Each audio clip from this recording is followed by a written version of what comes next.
Où règne la violence, il est reconnu comme le plus violent de tous, le plus méchant, le plus vicieux, le plus imprévisible. Ses yeux font peur, sa voix donne des frissons. On ne sait jamais quand il va frapper et qui il va frapper. Avec lui, tout est possible. Son nom, Steve Austin, alias Stone Cold Steve Austin.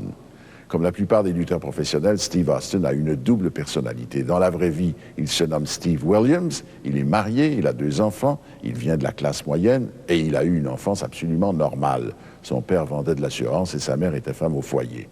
À l'école, il était un étudiant sérieux, populaire avec ses camarades de classe et poli avec ses professeurs. Un jeune homme sans histoire qui ne savait pas ce qu'il voulait faire de sa vie. À 24 ans, finalement, Steve Williams a décidé qu'il serait lutteur. Ses débuts n'ont pas été faciles, il a mis un moment à trouver son style, sa personnalité. Aujourd'hui, il est la personnalité du monde de la lutte professionnelle, une montagne de muscles au crâne rasé, qui abuse des gros mots et fait des gestes obscènes, qui cogne sur tout ce qui bouge, même le grand patron de la World Wrestling Federation. Et le public adore. Stone Cold Steve Austin est celui que l'on aime détester. Ses apparitions font courir les foules. Il est la plus grande vedette de tous, une bête de cirque, vont dire certains. Peut-être, mais en adoptant ce rôle du méchant entre les méchants, Steve Williams est devenu multimillionnaire. Comme quoi, la méchanceté paie parfois.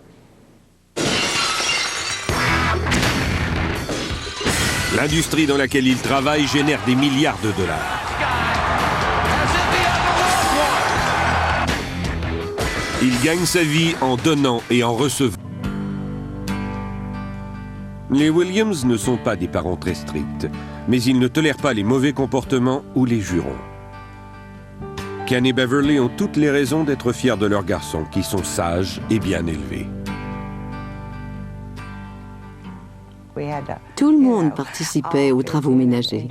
Sortir les ordures, laver la vaisselle et faire son lit. Steve était celui qu'il faisait le plus régulièrement. Nous avions rarement à le lui rappeler. La famille s'élargit avec la naissance de Jeff et de Jenny. Les 5 enfants participent aux activités parascolaires. Steve fait preuve d'un talent naturel pour le baseball.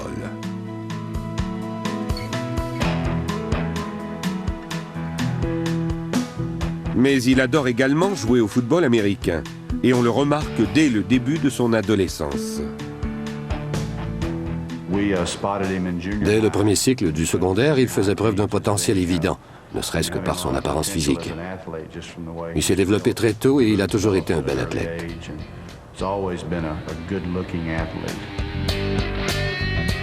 Il attire également l'attention des filles, et en particulier celle de Kathy, bien que son intérêt se porte plus sur le sport et les études.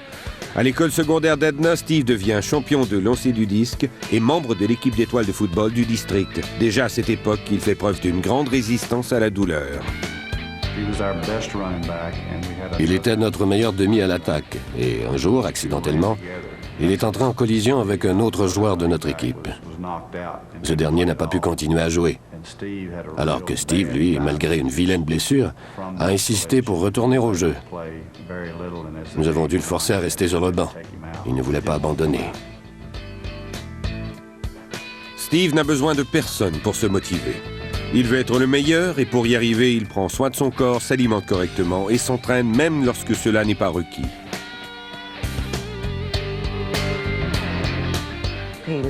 Il soulevait des poids sans arrêt, à l'école et à la maison. Il faisait constamment attention à ce qu'il mangeait ou à ce qu'il buvait.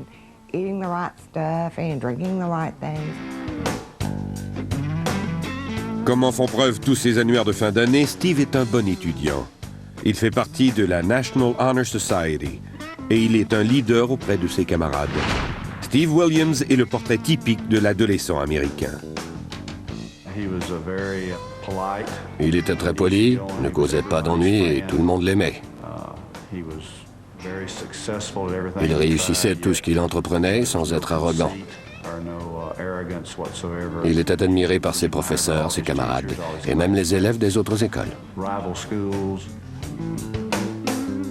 Steve ne fait rien de particulier pour être populaire. C'est naturel chez lui.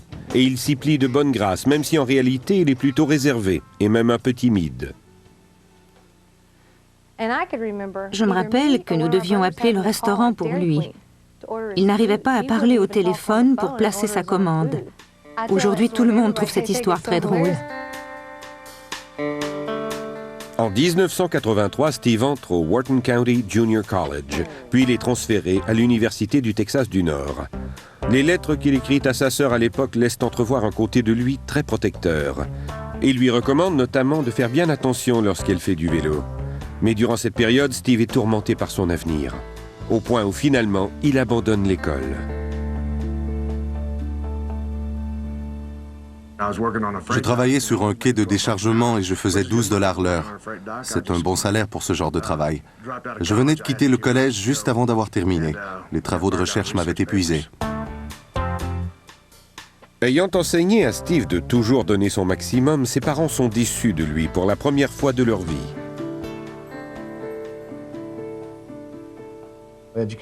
L'éducation est quelque chose de très important, surtout de nos jours. Je me disais que c'était dommage d'avoir abandonné alors qu'il était si près d'obtenir son diplôme. Mais de toute évidence, ça n'a pas été un handicap pour lui. C'est pourquoi Steve devient un homme d'affaires qui réussit extrêmement bien et l'une des personnalités les plus en vue à la télévision américaine. En 1999, la lutte professionnelle est au sommet de sa popularité. Il est difficile d'expliquer l'engouement du public pour ce genre de spectacle, mais il est indéniable que l'influence de Steve Austin est extraordinaire. Il est l'attraction principale de la WWF qui produit 3 spectacles télévisés par semaine. Les gens se procurent des chéquiers avec l'image de Stone Cold et ils boivent du lait parce qu'il leur dit de le faire. Ils regardent des émissions de télévision où il est invité. En fait, Steve Austin est une idole. Suite à 2 apparitions dans la série Nash Bridges dans le personnage du policier Jake Cage, les codes d'écoute ont été tellement élevés qu'il réapparaît dans 5 autres épisodes. Parfois, je secoue la tête et je me dis qu'ils n'ont pas à faire ce qu'ils font. Je ne suis pas toujours d'accord, mais je ne le critique pas. Je suis fière de lui et je respecte son choix. Steve réagit à certains éléments qui font maintenant partie du métier. Je n'aime pas qu'on insiste sur les sous-entendus sexuels. Si je voulais en apprendre plus sur le sujet, je ne regarderais pas la lutte. Mais je n'y peux rien. Il y a des gens qui font plein de choses mieux que moi et d'autres pire que moi.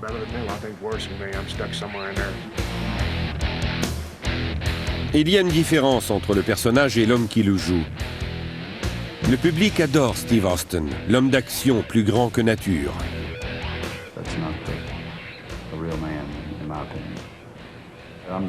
Ce n'est pas le vrai Steve que l'on voit. Je suis content de pouvoir dire que Steve Williams est quelqu'un de très gentil, de très responsable et qu'on respecte beaucoup.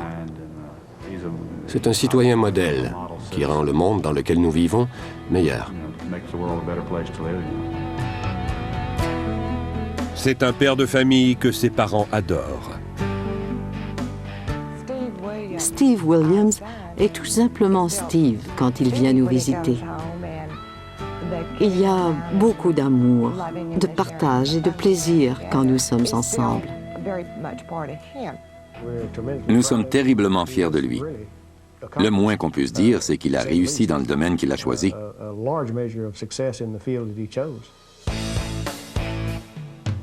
Mais à 35 ans, il ne pourra pas continuer à lutter toute sa vie. L'âge et les blessures commencent à l'inquiéter. De plus, sa vie personnelle en souffre.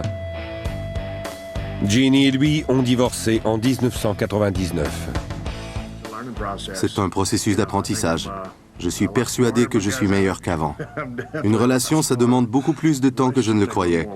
Si je me remarie un jour, je suis convaincu que je saurai mieux faire les choses cette fois.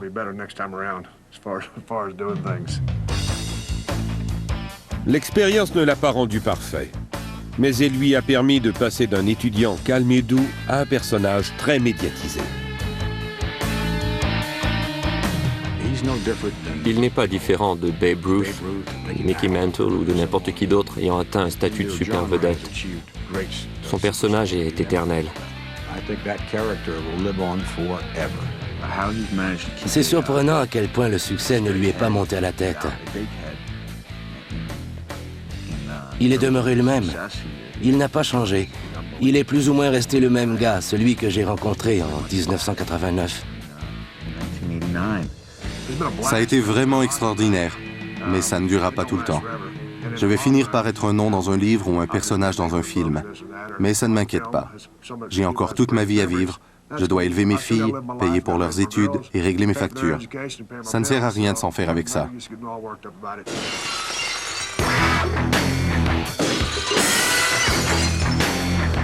Et ça s'arrête ici, parce que Stone Cold l'a dit.